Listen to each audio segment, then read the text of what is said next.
Hello, good afternoon. This Saturday, I have the pleasure to host Leasa. I think we met like 5 or 6 years ago when we were together in the board of an European international organization for the promotion of Erasmus Plus and Erasmus program, is Erasmus Plus Student and Alumni Alliance. And I think so this dimension of the international mobility is something that since the beginning link each other, and then we were in contact. We were supposed to meet this September when I was in Finland, and many things happened. And so I'm really happy to see you today.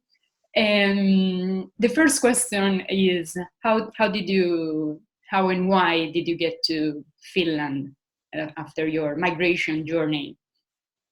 Well, first of all, Viviana, thank you so much for inviting me to this, to have a chat about this topic.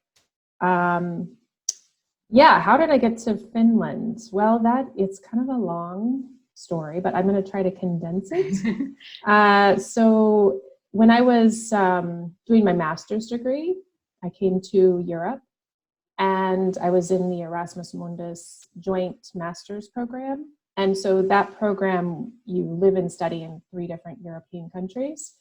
And so I was in Norway for 6 months, and then Portugal and Tampere, Finland. And when I was in Finland, there was this topic that I was really engaged with, and that was the introduction of tuition fees for international students, because I researched the internationalization of higher education.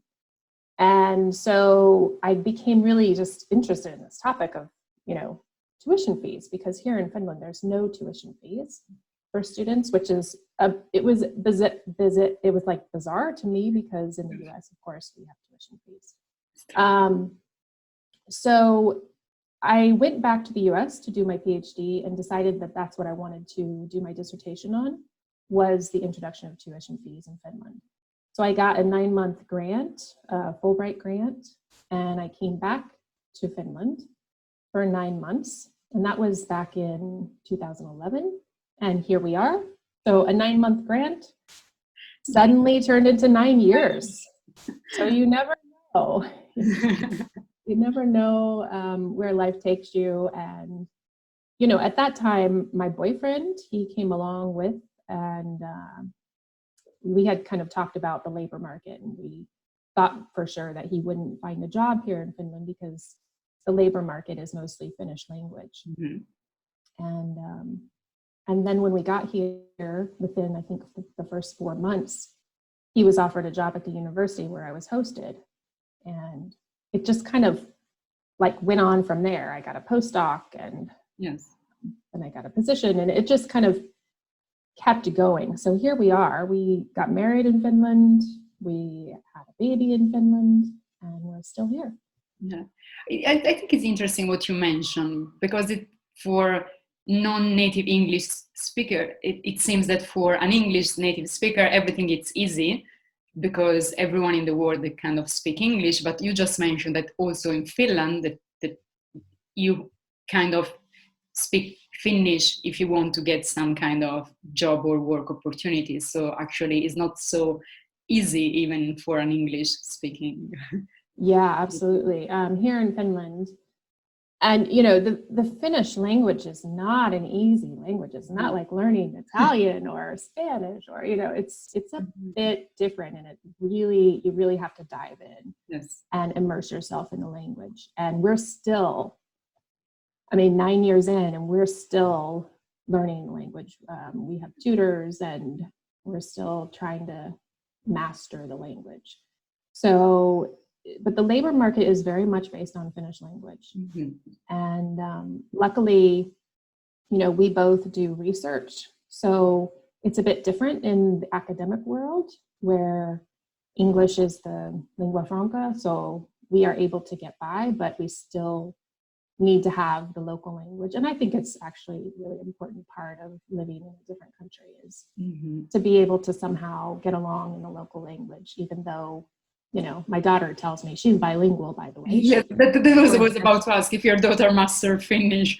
She's and she always says, Mom, don't speak Finnish. You don't speak it very well. Does she act as a translator for you sometimes? Or she doesn't like to step into that role. She's not very interested in doing that. And so, even when we're at the store and I don't quite understand what they're asking or this sort of thing, she will not step in.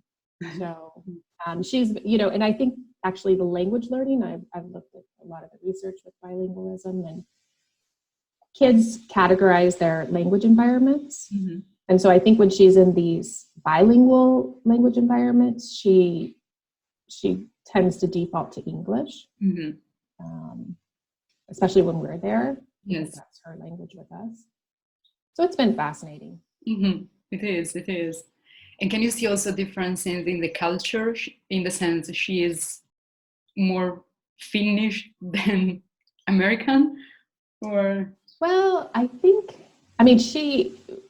don't know, it was like a year or two ago when we were having this conversation about her passport, Mm-hmm. because we were saying, actually, we're not from Finland. We were not born in Finland, so we don't have a Finnish passport.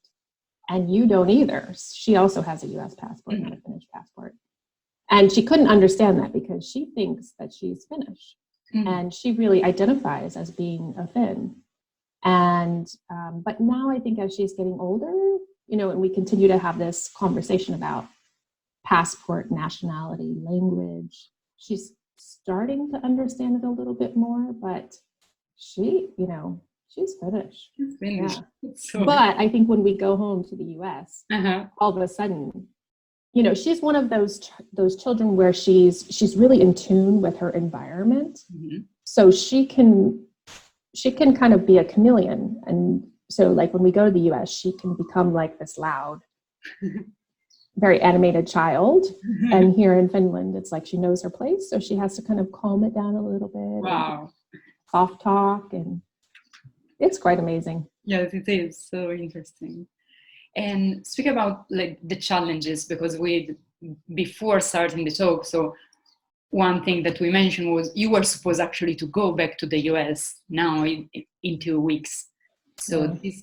This is a challenge we know for us that we live abroad, but you are maybe facing other challenges being abroad and be so far away. Yeah. Yeah, I mean, like we were talking earlier, I think, first of all, I think it's so important for us to be candid about like this situation and the roller coaster that it is. Living away from your family and your friends, it can be really difficult, especially in this kind of situation where, we were talking today and we're not quite sure when we will be able to fly back to the US. And we had planned this big trip in 2 weeks, and it's like a loss, it's like we're grieving it. Many people are grieving many things right now that were canceled or that just aren't able to happen. And so I think that that's one part of this experience with coronavirus that everybody's feeling is some sort of loss. Yes. And I think for those of us that are living abroad, it's a bit intensified. But then I think about it and it's like, even if we were in the US, mm-hmm. we still wouldn't be able to go visit my parents. So even if we were living local to them, we couldn't really visit them, even though I have seen people, go to the grandparents' house and, at least wave to them or blow kisses to them or, do something that is social distance, of course.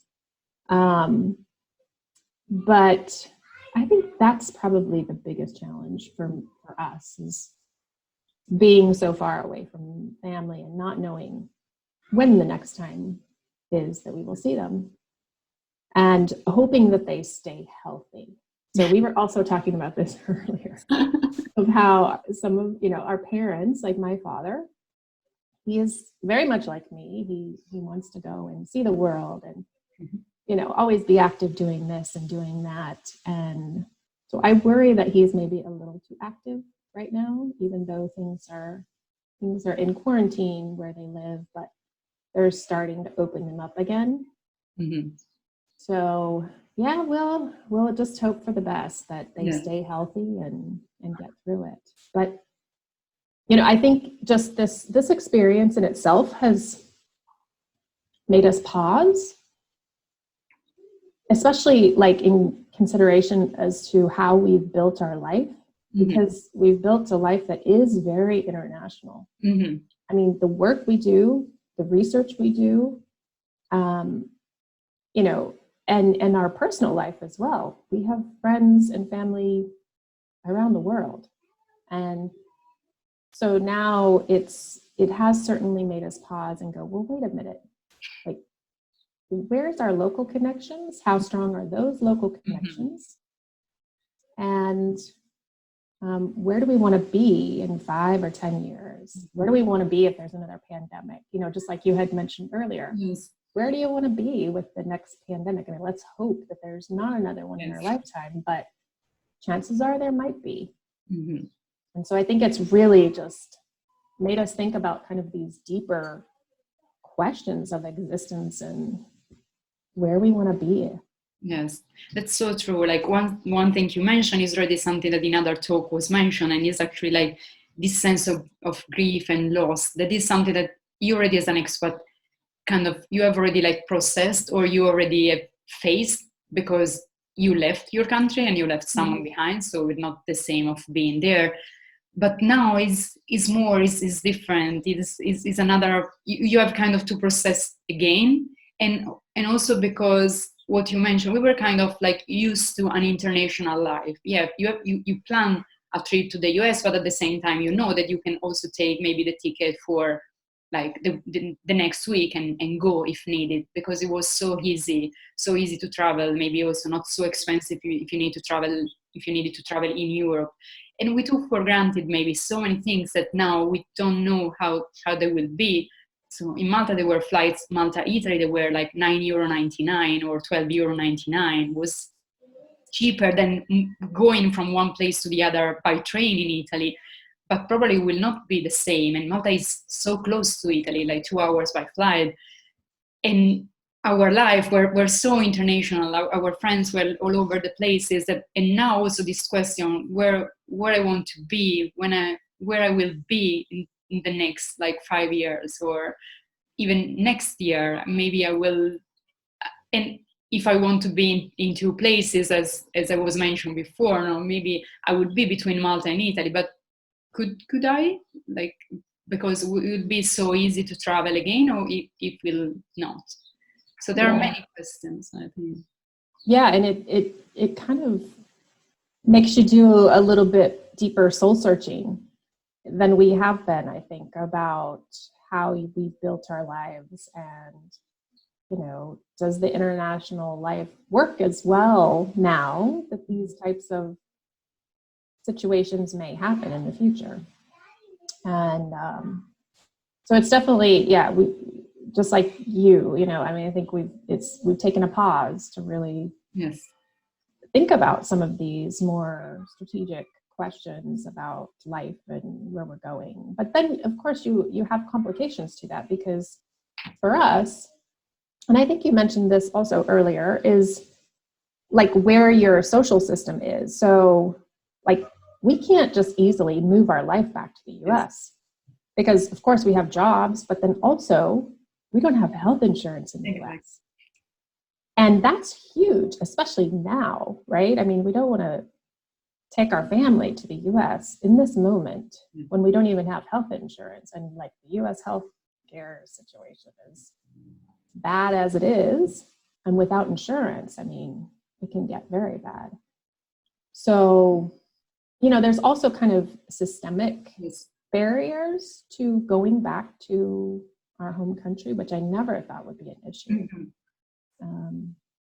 So yeah, we'll see how it all works out. I mean, yes, we'll see. I think, and this is where we need to find, and we are finding like resources, maybe also that we have found in our previous migration experience, and now we are kind of like rediscovering now. And I think also, and I think it's the same for you, and as we mentioned, like the migration experience is already a process of self-reflection, because yeah, even if then you move with someone, at the end of the day, the migration experience is your experience. And yeah, there's something you can share, but at the same time, you have to like face it and cope it and find the resources. And so now is another time of like self-reflection and like bring out these resources that we have and maybe we have forgot. Yeah. Yeah, I was thinking about this, and I think resources, of course, I think this virtual life is a huge resource, because even just talking to you, it's nice. And, we can kind of commiserate of our situation and connect. And I think that that's so important. So I think using, all of these virtual opportunities that we have at our fingertips right now. And for instance, my family back in Colorado, we have set up a weekly Zoom call where, we have all the families together on a Zoom call. And it's a bit crazy and wild because we also have small children, but it's so nice to connect. Yeah. And we're actually, I feel like we're talking more now than we did previously. So I think that that's one good thing, is to really tap into those virtual connections, even though I also have read some articles about, about how, being on Zoom all the time is a bit draining. Zoom fatigue. Yeah, Zoom fatigue, this sort of thing. So I think in balance, of course, like doing it once a day on the weekend or whatever. So I think those connections are so important. I think also, just deep diving into some soul searching, because this is an opportunity for us to do that. And I think, we're not going anywhere, and who knows how long it's going to be before we are able to really go somewhere again. And I think that in normal life, we're always trying to, what's the next thing that we've got on our calendar? Where are we going? We're jet setters, we're out doing things. We're going to this event, meeting these people, doing this, doing that. And we don't have necessarily all this time to breathe and just settle in and deal with maybe some of the things that are unsettled within us. And so I think as far as resource goes, it's like, just dive in, as messy as it can be, to dive in to really see, like, and asking these sorts of questions around, where do I want to be in 5 years? Where do I want to be in the next pandemic? So I think, and I think that can be a resource because we've done that before. Especially those of us who have lived outside of our home country, we've had to kind of dive into some of the soul searching, to be a foreigner and to be out of your comfort zone and to be in a different language environment. And all of this has kind of prepared us to do that. Yeah, and then I think the last resource that I wanted to mention is just to have fun. Like how to make fun out of it. So we've got a 6-year-old, so we do themed dinners, we play games, we do puzzles, anything that can add some sort of fun dimension. Yes, I think it's interesting, and like I contact you and I ask you to be my guest because we're friends, we are in touch, but also because I see your post is also asking for advices, and I think it now is also the best way of using the social media, and it's not asking advices it's really asking advice of how you're coping, or what do you think about the mask, because that in Finland they have decided something, in other countries, and you have this like big international network and you want to learn. So I saw you're posting a lot, like asking for advices on games for the kids, or opinion, or political, or let's say social opinion, and I thought this is a resource that you are finding. Oh, absolutely. I mean, I'm more active on Facebook than I've ever been, I think. And it's because for me, it's connection, it is reaching out and connecting with people out there, and friends and family, and Yeah, and from all the answers that you get, it seems that there is this need of connection and speaking and sharing and looking for advice or giving advice or asking for like opinions. Yeah. So Yeah. good. And also, I think, like, for me, Facebook is a perfect example. I have a lot of friends back from home Mhm. that are, I'm friends with on Facebook. And I also want to kind of expose them to this international discussion, because otherwise they may not see that side of it. So I think it's twofold. Like, it's also to help me just cope, but then also it's a way to educate maybe other people. Yes, that's so true. And also what you mentioned in our like our decision for, let's say, the next pandemic or the no next pandemic, but our future. We really hope there would not be another pandemic. I Yeah. think we share the same feeling. But I think also what we are realizing is also what's important, like concretely, like as you mentioned, and also we had this in our talk, your social security, where you have your healthcare system, and how, because it is another thing that we in Europe, maybe in the US is different, but we took for granted. And when you move, you have it, or you pay your taxes, and then it is accessible. But at the same time, if you decide to move to another country, and where is like your resident, where is your social security, where is there are all things that you have to consider. And like for me, I started thinking about this when I had my first emergency surgery, and I had this like complicated summer. I'm going back, I stay here, the best system, but also where I want to be, where I want to stay. And decided to stay in Malta, not only because of the health system, but because I needed this positive environment, this dynamic environment. But I had that question, and I have now like the same question, but in a different phase, where I want to be, and where my social security and my health system will be. Would it get back to Italy, or here, or any other place? And Yeah, it's a big question, isn't it? yes. Yeah, but it seems like you are like the poster child for Malta. You're in love with it, I'm in love with it. But it's hard if you don't have your friends, your family there. You can only be so much of a promoter of this place if you're kind of missing that other connection, right? Yeah, and then it is an island, and I never thought about it as an island till now that we are isolated as an island. And so you can really, you can take your car and go and drive to Sicily and then take a ferry to Malta. But actually the best way, or the way, is having a flight, and the airport is closed, and we don't know when it will reopen. So right. And how many cases are in Malta right now? Like how? There are, I think, less than 500. They're really managing well the situation, and they will be also here partially reopen on Monday, but they are monitoring everything. But the airport will stay closed till I think the 20th of May or June now, but is under discussion. It's not sure that it will reopen. Yeah.